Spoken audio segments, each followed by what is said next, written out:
Hi guys, welcome back to my channel super smart. So இன்னைக்கு டிஎன்பிஎஸ்சியில் இருக்கிற பொது தமிழான ஜென்ரல் தமிழ்லேருந்து கிளாஸ் 32 தான் வந்து பார்க்க போகிறோம். ஸோ இதில் வந்துட்டு பார்ட் ஏல இருக்கிற 21, அதாவது கடைசி டாப்பிக்கான பழமொழிகள் வந்து பார்க்க போகிறோம். ஸோ இந்த டாப்பிக்கோட உங்களுக்கு பார்ட் ஏவோட கிளாஸஸ் வந்து முடிஞ்சிடும். பட் 2-3 டாபிக் நடுவில் வந்து பெண்டிங் இருக்குது. என்னென்னா நூலும் நூல் ஆசிரியர், அடைமொழியால் அடைக்கப்படும் நூலும் ஆசிரியர்களும். ஸோ இதை பற்றி மட்டும் நம்ம நெக்ஸ்ட் வீடியோஸில் வந்து பார்ப்போம். மற்றபடி எல்லா டாப்பிக்குமே நம்ம வந்து ஃபினிஷ் பண்ணியாச்சு. ஸோ இந்த வீடியோவில் பழமொழிகள்னால் என்ன, உங்களுக்கு டிஎன்பிஎஸ்சியில் எப்படி கொஷின் கேட்பாங்க, புக் பேக்கில் என்னென்ன கொஸ்டின்ஸ்லாம் இருக்குது அப்படின்னு சொல்லிட்டு பார்க்கலாம். ஸோ வாங்க வீடியோக்குள்ளே போகலாம்.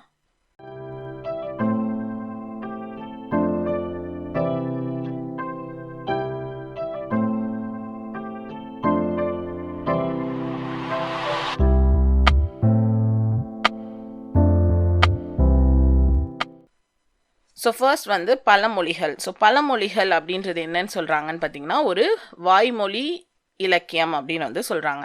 நமக்கு வந்துட்டு அறநூல்களில் வந்து பழமொழின்னு ஒன்று இருக்குது. ஸோ அந்த பழமொழி, அந்த செய்யுளில் பார்த்தீங்கன்னா கடைசி வரியிலெல்லாம் ஒரு பழமொழி வரும் அப்படின்னு வந்து சொல்லியிருப்பாங்க. ஸோ அந்த மாதிரி பழமொழி அப்படின்றது ஒரு வாய்மொழி இலக்கியமாக இருக்குது. ஸோ நம்மளோட முன்னோர்கள் வந்து அவங்களோட அனுபவத்தினால கூறிய வார்த்தைகளை தான் என்னவா இருக்குது, பழமொழிகளாக இருக்குது. ஸோ தொல்காப்பியம் வந்து பழமொழி என்னன்னு சொல்லுதுன்னு பார்த்தீங்கன்னா முதுச்சொல் அப்படின்னு வந்து சொல்லுது. ஸோ இது வந்து அவங்களோட அறிவு கூர்மையையும் அவங்களோட முதிர்ச்சியையும் காட்டக்கூடிய வாக்கியமாக வந்துட்டு இந்த பழமொழி வந்து காணப்படும். ஸோ இது எந்த விதத்துலையும் வந்துட்டு பதிவு செய்யப்பட்ட ஒரு செய்யுளாக வந்துட்டு இந்த பழமொழி இல்லை. அது வந்து ஒரு வாய்மொழி வழக்காக தான் வந்துட்டு இருந்திருக்கு. ஸோ இது வந்து ஒரு பொருளை வந்து சுருக்கமாகவோ எல்லாம் தெளிவாக அதோட சுவையை எல்லாத்தையுமே தெரிவிக்கிறதா வந்துட்டு இந்த பழமொழி வந்து காணப்படுது. ஸோ நான் உங்களுக்கு வந்து இங்கே சில பழமொழிகளும் அதோட விளக்கமும் கொடுத்துருக்கேன். ஸோ சில பழமொழிகளெல்லாம் பார்த்தா நமக்கே டிஃப்ரெண்ட்டாக இருக்கும். ஸோ இதுதான் மீனிங்கா அப்படின்ற மாதிரிலாம் இருந்துச்சு. ஸோ அது என்னென்னு இப்போ நான் உங்களுக்கு சொல்கிறேன். ஸோ இக்கரைக்கு அக்கறை பச்சை அப்படின்னா அதுவே பரவாயில்ல, ஸோ இதுக்கு அது பரவாயில்ல அப்படின்னு சொல்லிட்டு என்ன பண்ணுவோம், முன்னாடி நடந்ததை வந்துட்டு இப்போ நடக்கிறதோட கம்பேர் பண்ணி நம்ம சொல்லுவோம். அடுத்து பார்த்திங்கன்னா ஆடி காற்றில் அம்மியும் பறக்கும், அதாவது ஆடி மாதத்தோட காற்று வந்து அவ்வளோ தூரத்துக்கு இருக்கும் அப்படின்றத இதில் வந்து அவங்க சொல்கிறாங்க. அடுத்து பார்த்திங்கன்னா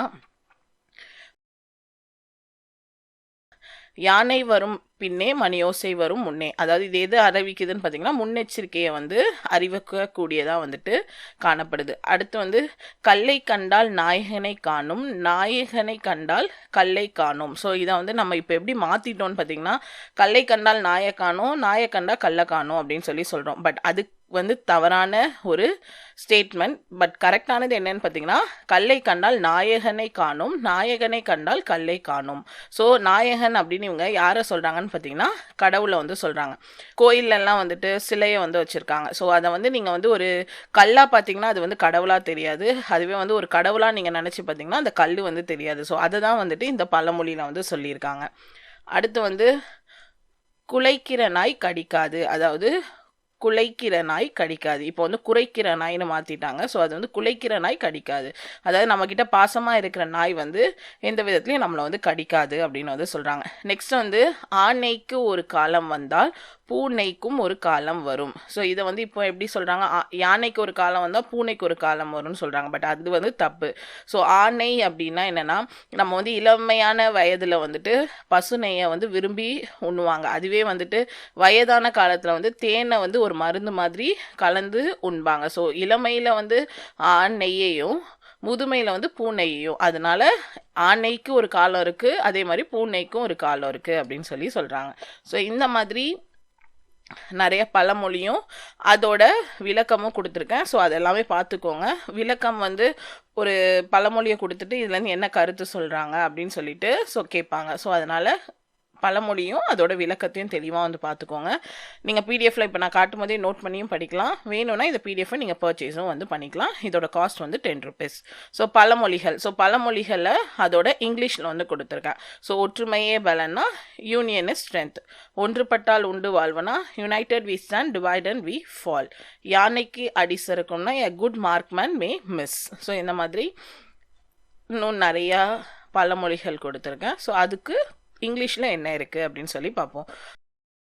ஸோ நம்ம சேனலில் உங்களுக்கு 2 விதமான சயின்ஸ் மெட்டீரியலும் ஜியாகிரஃபிக்கு ஒரு புக்கும் வந்துட்டு லான்ச் பண்ணியிருக்கேன். ஸோ ஒரு வால்யூமில் ஃபிசிக்ஸ் வரைக்கும் கவர் ஆகும், 2வது சயின்ஸ் வால்யூமில் கெமிஸ்ட்ரியும் பயாலஜியும் கவர் ஆகும், அண்ட் இதில் வந்துட்டு ஜியாகிரஃபி வந்து உங்களுக்கு கவர் ஆகும். ஸோ எல்லாமே வந்துட்டு topic wise content, book back question, previous year question paper, do you knows எல்லாமே வந்துட்டு இந்த புக்கில் வந்து உங்களுக்கு கவர் ஆகிடும். ஸோ இந்த புக் இருந்தாலே உங்களால் இந்த சப்ஜெக்ட்டில் கேட்குற கொஸ்டின்ஸ் எல்லாம் ஆன்சர் பண்ண முடியும். ஸோ அதுக்கான டீட்டெயில்ஸ் எல்லாமே வந்துட்டு உங்களுக்கு நான் வந்து வெப்சைட்டில் கொடுத்துருக்கேன். நம்ம வெப்சைட்லேயே நீங்கள் பர்ச்சேஸ் பண்ணலாம், அமேசான்லேயும் பர்ச்சேஸ் பண்ணிக்கலாம். அண்ட் அது மட்டும் இல்லாமல் ஒரு கொஸ்டின் பேங்க்கும் வந்துட்டு அவைலபிளாக இருக்குது. இதுவும் டாபிக் வைஸ் வந்து உங்களுக்கு அந்த டாபிக் ரிலேட்டடான கொஸ்டின்ஸ் இருக்கும், பின்னாடி ஆன்சர் கீ இருக்கும். ஸோ இதை வந்து நீங்கள் ஒரு டெஸ்ட் எழுதி பார்க்குற ஒரு நோட்டாகவும் யூஸ் பண்ணலாம், மார்க் பண்ணதுக்கப்புறம் ஒரு கொஸ்டின் பேங்காகவும் நீங்கள் வந்து யூஸ் பண்ணிக்கலாம். ஸோ இதையும் வந்துட்டு நீங்கள் நம்ம சேனல்லையும் பர்ச்சேஸ் பண்ணலாம், அண்ட் அமேசான்லேயும் நீங்கள் வந்து பர்ச்சேஸ் பண்ணிக்கலாம்.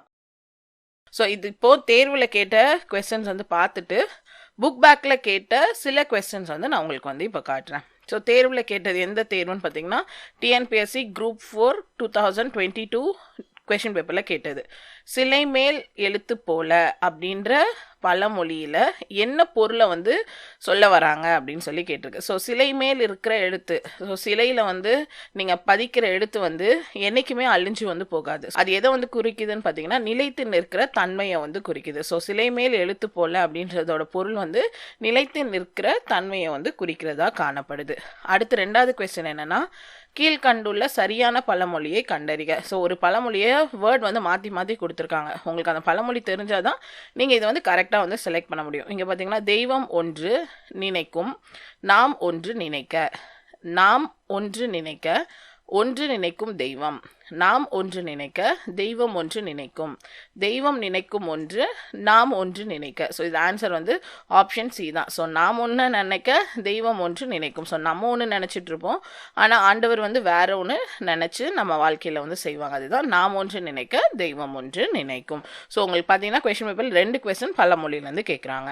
அடுத்து வந்து புத்தகத்துக்கு பின்னாடி கொடுக்கப்பட்ட கேள்வியில் ஒரு 5 கேள்வி வந்து பார்ப்போம். ஸோ பழமொழிகளை ஒழுங்கு செய்து எழுதுக. ஊற எறும்பு தேயும் கல்லும். ஸோ மாற்றி மாற்றி கொடுத்துருக்காங்க. இது எறும்பு ஊற கல்லும் தேயும், இதுதான் வந்து கரெக்டு. நெக்ஸ்ட்டு கை மண் கல்லாதது, கற்றது உலகளவு அளவு. ஸோ கற்றது கைமண் அளவு, கல்லாதது உலகளவு. நெக்ஸ்ட்டு பயம் இலக்கன்று அறியாது. ஸோ இளங்கன்று பயம் அறியாது அப்படின்றது கரெக்ட். நெக்ஸ்ட்டு மனமே போதும் பொன் மருந்து என்ற செய்யும். போதுமென்ற மனமே பொன் செய்யும் மருந்து. நெக்ஸ்ட் வந்து வையகத்தில் வல்லவன் உண்டு, வல்லவனுக்கே. ஸோ வல்லவனுக்கே வல்லவன் வையகத்தில் உண்டு. ஸோ இதெல்லாம் தான் இந்த மாதிரி கேட்பாங்க. இல்லைன்னா வந்துட்டு நிறைய வேர்ட்ஸ் கொடுத்துட்டு பழமொழியை ஃப்ரேம் பண்ண சொல்லலாம், இல்லைன்னா அது பழமொழி கொடுத்துட்டு அதோட அர்த்தத்தை கேட்கலாம். ஸோ எப்படி வேணாலும் கேட்கலாம். ஸோ உங்களுக்கு பழமொழிகளில் வந்து இப்படி தான் வந்து கொஸ்டின்ஸ் வந்து ஃப்ரேம் பண்ணுவாங்க. ஸோ உங்களுக்கு இந்த வீடியோ கிளியராக புரிஞ்சிருக்கும்னு நினைக்கிறேன். உங்களுக்கு இந்த பிடிஎஃப் வேணும்னா நீங்கள் பர்ச்சேஸ் பண்ணிக்கோங்க, இல்லைனா நான் இப்போ காட்டும் போதே ஒன்றா வந்து ஸ்டாப் பண்ணி நீங்கள் மார்க் பண்ணி நீங்கள் வந்து படிச்சுக்கலாம். ஸோ உங்களுக்கு நெக்ஸ்ட்டு கிளாஸில் வந்துட்டு பார்ட் ஏல இன்னும் கம்ப்ளீட் பண்ணாத டாபிக்ஸ் வந்து உங்களுக்கு ஃபினிஷ் பண்ணிவிட்டு நம்ம பார்ட் பிக்குள்ளே வந்துட்டு போகலாம். ஸோ இந்த வீடியோ உங்களுக்கு கிளியராக புரிஞ்சிருக்கும்னு நினைக்கிறேன். ஸோ இந்த வீடியோ உங்களுக்கு பிடிச்சிருந்தா லைக் பண்ணுங்கள், ஸோ தட் அது வந்து இன்னும் கொஞ்சம் மோட்டிவேட்டடாக உங்களுக்கு கிளாஸ் போடுறதுக்கு ஹெல்ப்ஃபுல்லாக இருக்கும். ஷேர் பண்ணுங்கள். ஸோ அது மட்டும் இல்லாமல் நீங்கள் என்ன இன்ஸ்டாகிராமில் ஃபாலோ பண்ணலாம், ஃபேஸ்புக்கில் பேஜஸ் இருக்குது, நெக்ஸ்ட் டெலகிராமில் உங்களுக்கு சேனல் இருக்குது, அண்ட் அது மட்டும் இல்லாமல் வாட்ஸ்அப் சேனல்லையும் நீங்கள் வந்து ஜாயின் வந்து பண்ணிக்கலாம். ஸோ யூடியூப்லேயும் சப்ஸ்கிரைப் பண்ணி சப்போர்ட் பண்ணுங்கள். தேங்க்யூ.